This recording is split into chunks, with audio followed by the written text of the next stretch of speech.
But to one man, this tape is no historical treasure, it is a fraud. He is speaking normally, but I have problems with the tone. The intonation isn't quite right. Rokas Misch was at Hitler's beck and call from 1940 to the dictator's suicide in 1945, and Misch was also Hitler's private switchboard operator. If anyone still living knows Hitler, it is Misch. For as Hitler's private operator, he could distinguish Hitler's voice from all the other Nazi leaders. Die deutschen Fahrzeuge, die sind nicht erprobt worden, sie etwa für den Winterkrieg herzurichten. Sometimes it seems okay, but at other points not. I have the feeling it's someone mimicking Hitler.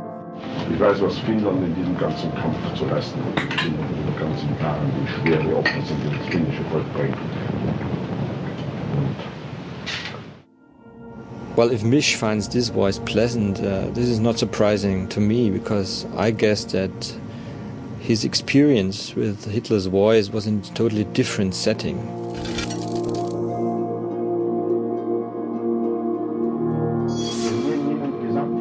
In order to definitively prove that this is Hitler's voice, we asked audio analyst Stefan Gofura to compare this tape with the other Hitler recording made a few minutes earlier on the same microphone.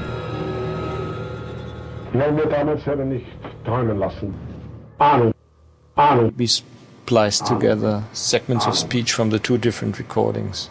And we usually do this in order to listen if there is a sudden change in verbal behavior or in how the voice sounds. And what we find here is that it stays exactly the same. So it's obvious for us that it is one voice. Der Entschluss, der Entschluss, der Entschluss, der Entschluss, der Entschluss. Our analysis leaves no doubt.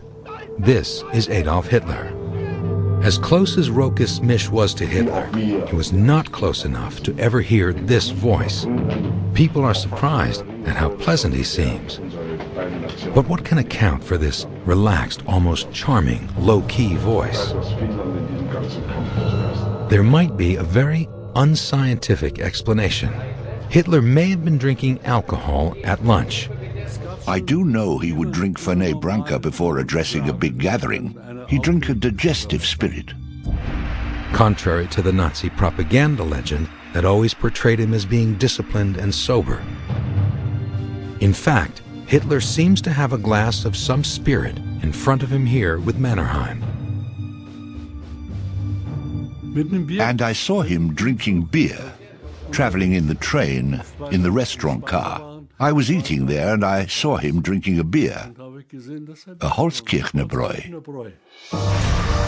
This extraordinary series of photographs of the meeting, taken by a Finnish military photographer, also reveals a discrepancy in the Domain family legend of a secretly placed microphone. The microphones were in the wrong car, so he took a microphone and went to the salon wagon which had a window open, and he threw the microphone up to the baggage compartment. There's no microphone on this picture where it's obvious this is the conversation between Mannerheim and Hitler. On this picture there's also a microphone that is obviously visible and not hidden at all. So if this is the same room where the conversation was recorded, then the microphone was obviously not hidden. Tor Domain's microphone was plainly visible. Hitler could not have missed it.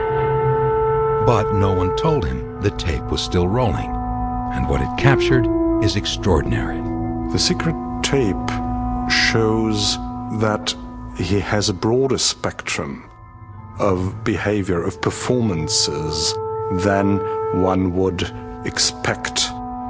You couldn't distinguish him from any serious statesman in the world when listening to the tape. Armed with this new evidence, we can now go back in time to 1942 and hear a different side of World War II, directly from the mouth of the man who started it. This is the only existing recording of how Adolf Hitler presented himself behind closed doors. Sich bewegen kann. Und es war dauernder Regenwetter und nun kenne ich ja dieses französische Gebiet selber sehr gut. Hitler was caught speaking candidly with Finnish military leader Carl Mannerheim as part of a carefully choreographed ballet of deception. The conversation seems pleasant, one friend to another.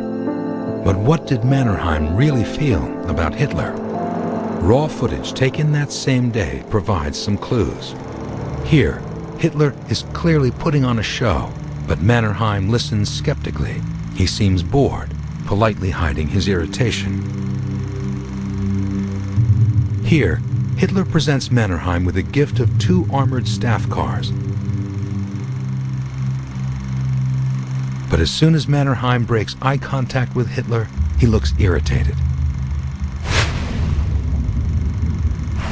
But alone with his Finnish soldiers and politicians, Mannerheim is very relaxed, treating his comrades with affection. But here, his expression conveys dislike and distrust of Hitler. While the cameras recorded Hitler crossing the plank to Mannerheim's train, a Finnish photographer caught a candid image. As Hitler almost clowns on the gangplank, in the background, Mannerheim smiles, his expression enigmatic, a symbol of a tense relationship strained by the Finns' adamant refusal to directly cooperate in any way with Hitler's Holocaust. Finland had even saved the lives of thousands of foreign Jewish refugees by moving them over their border to neutral Sweden. There were Jewish soldiers in the Finnish army, a very tragic situation of soldiers fighting along with the Germans for a cause of which they didn't know what would come out, and it would be a tragedy, especially to the Jewish soldiers, whether they would win or lose. But for the moment at least, Hitler needed Finland as much as Finland temporarily needed Germany. Musste diese riesige Umstellung unserer Divisionen vom Westen nach Osten vorgenommen werden. Die erste Besetzung hatten wir in Norwegen.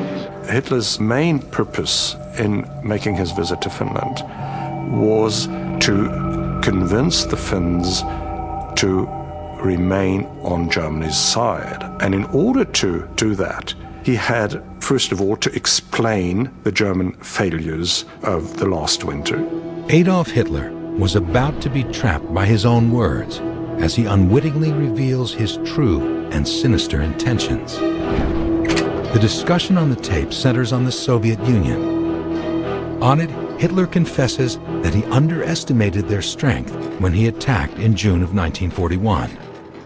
Eine sehr große Gefahr, vielleicht die schwerste der ganzen Unfälle überhaupt erst jetzt messen können.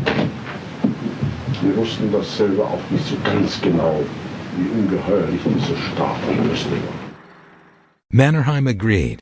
He had already fought the Red Army in the 1939 Winter War and had tested the Russian strength. Natürlich hatten wir den Eindruck, dass sie gut gerüstet waren. Wenn mir jemand gesagt hätte, dass ein Staat mit 35.000 Tanks antreten kann, dann hätte ich gesagt, sie sind wahnsinnig geworden. Here, Hitler talks like a businessman who has underestimated his competitors. Wenn mir das jemand gesagt hätte, ich hätte gesagt, wenn mir ein General von mir erklärt hätte, dass hier ein Staat 35.000 Panzer, hätte ich gesagt, Sie sehen alles doppelt oder zehnfach. Das ist Wahnsinn, Sie sind Gespenster. Hitler tried to appear serious to Mannerheim, to give the impression of a competent leader whom you could trust. But for Hitler, trust is just another weapon in his arsenal of deceit. Listen now to how he imparts a sense of shock and amazement at the Russian strength, but only to bolster his own credibility. Heute ist dort eine Panzerfabrik, die in der ersten Schicht etwas über 30.000, in den Vollausbau über 60.000 Arbeiter beschäftigt sind. Eine einzige Panzerfabrik. Wir haben sie besetzt. Eine gigantische Fabrik. One single tank factory, we occupied it, a gigantic tank factory. So he uses a lot of modulation to show that even he was impressed by this size. Wir haben sie besetzt. Eine gigantische Fabrik. Arbeitermassen, die allerdings die Tiere lieben. On the tape, Hitler dramatizes his ignorance of Russian strength, at the same time brushing it aside to emphasize his own power. Mannerheim seems to agree. Wenn man denkt, dass sie 20 Jahre, über 20 Jahre, 25 Jahre beinahe, Freiheit gehabt haben, sich zu rüsten. Und alles ausgegeben für Rüstung. Nur Rüstung. This is the last time we hear Mannerheim speaking on the tape. From this point on, Hitler talks in an uninterrupted monologue. Now Hitler the actor takes over. Listen to how he makes himself sound weak and vulnerable. Krieg, das wäre unmöglich. Das können wir auch zerbrochen. Das sehen wir heute besser, als wir es damals vielleicht noch erkannten. Treaties only served to buy Hitler time. Even before the Hitler-Stalin Pact was signed, he was planning to attack Soviet Russia. But first, he needed to conquer France, an invasion successfully concluded by the summer of 1940. On the tape, he reveals that he wanted to invade 6 months earlier. Noch im Herbst 39 wollte ich an sich noch den Westfeldzug durchführen. Nur dieses dauernde schlechte Wetter, das wir hatten, das hat uns daran gehindert. Denn unsere ganze Bewaffnung